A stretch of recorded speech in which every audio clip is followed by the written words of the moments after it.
नमस्कार दोस्तों। आज मैं जो बिहार असेंबली इलेक्शन 2025 जो 6 नवंबर और 11 नवंबर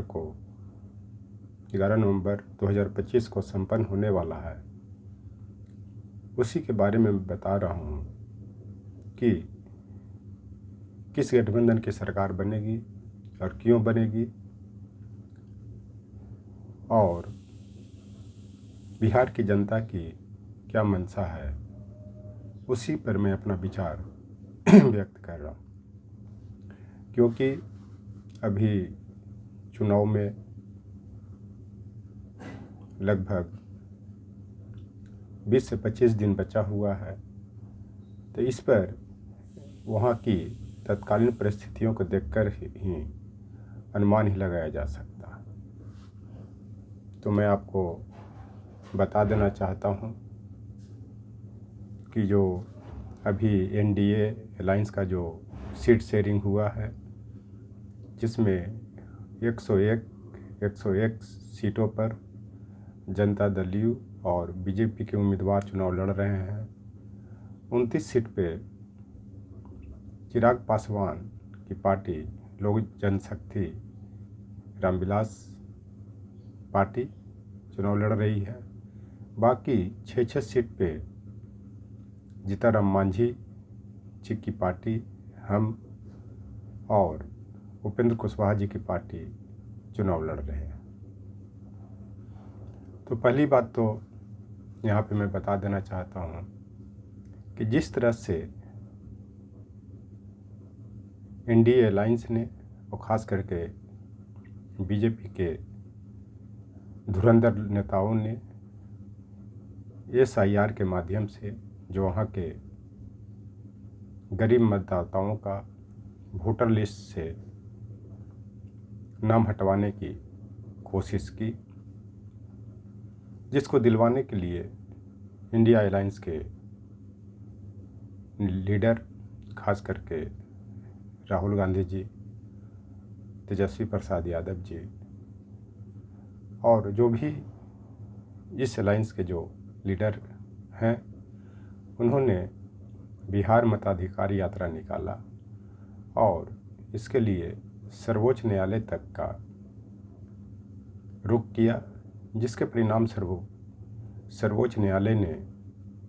मतदाता सूची से हटाए गए लोगों को नाम जोड़ने का आदेश दिया और आधार कार्ड को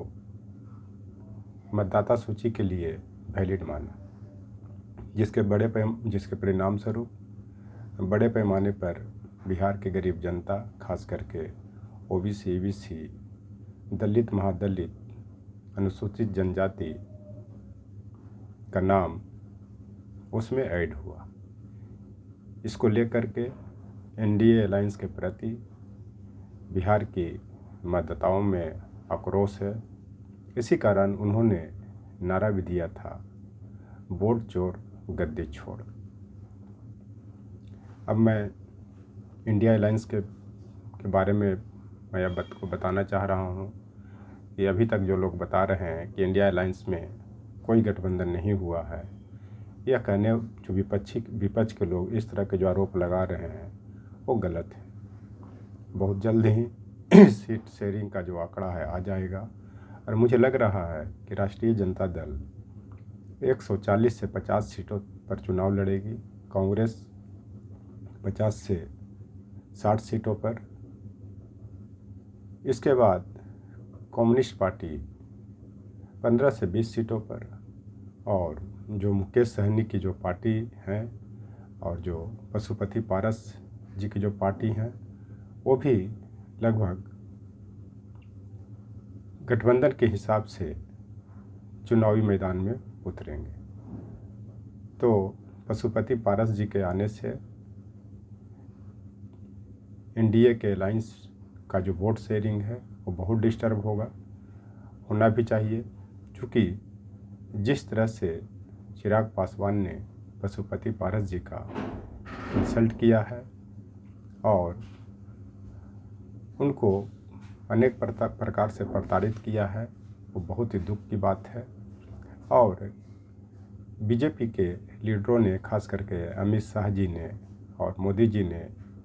उनके साथ धोखेबाजी भी किया, क्योंकि लोकसभा के चुनाव के समय उन्होंने पशुपति पारस जी को राज्यपाल बनाने की बात की थी और बहुत तरह तरह के प्रलोभन दिया, लेकिन अंततः उनको कुछ नहीं दिया। एक तरह से देखा था तो उनके साथ धोखेबाजी हुआ है और इसका बदला वे विधानसभा चुनाव में लेंगे और बिहार की जनता भी इसका जवाब देगी कि जिस तरह से पशुपति पारस जी के साथ इंसल्ट किया गया है। तो जिस तरह से SIR के द्वारा इन लोग ने बिहार की गरीब जनता को मतदान देने से रोका गया, लेकिन इंडिया अलायंस के सहयोग से सर्वोच्च न्यायालय के आदेश पर पुनः ये गरीब जनता बिहार के मतदान में हिस्सा लेंगे। तो मैं इस पर खास करके भारत के गृह मंत्री अमित शाह जी से कहना चाहता हूँ कि लफंगाई से इलेक्शन नहीं जीता जाता, क्योंकि लफंगाई से देश चलता है। देश चलता है संविधान से, रीति रिवाज से, परंपरा से, वैधानिक इंस्टीट्यूशन से। आप ED CBI इलेक्शन कमीशन पर दबाव बना करके मनचाहा काम करना चाहते हैं तो वो नहीं हो सकता। अब इलेक्शन आता है तो इंडिया अलायंस के नेताओं पर ED लगाते हैं, CBI लगाते हैं और उनको प्रताड़ित करना चाहते हैं, लेकिन कोर्ट और संविधान ऐसा चीज़ है कि किसी का नहीं चलने देता, वो कुछ दिन के लिए डिस्टर्बेंस होता है। तो इसी पर रहीम का एक दोहा है कि दुर्बल को न सताइए जाके मोटी चून, बिना जीव के श्वास के लोहा भस्म हो जाए। जो गरीब जनता के लोगों को आपने मतदान देने से जो पहले रोका था, उसका हाय आप लोग को लगेगा और संविधान और सर्वोच्च न्यायालय ने कहीं न कहीं भगवान के रूप में खड़ा होकर के उन गरीब जनता को पुनः मतदान का अधिकार दिया। इसी के संदर्भ में कबीरदास का भी एक दोहा है कि जो पिछड़े हैं प्यारे से, भटकते दर बदर फिरते हैं, हमारा यार है हमी में,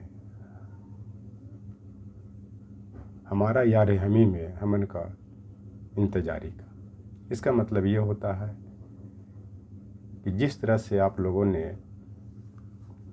यहाँ कबीरदास ने आत्मा परमात्मा के मिलन की बात की है,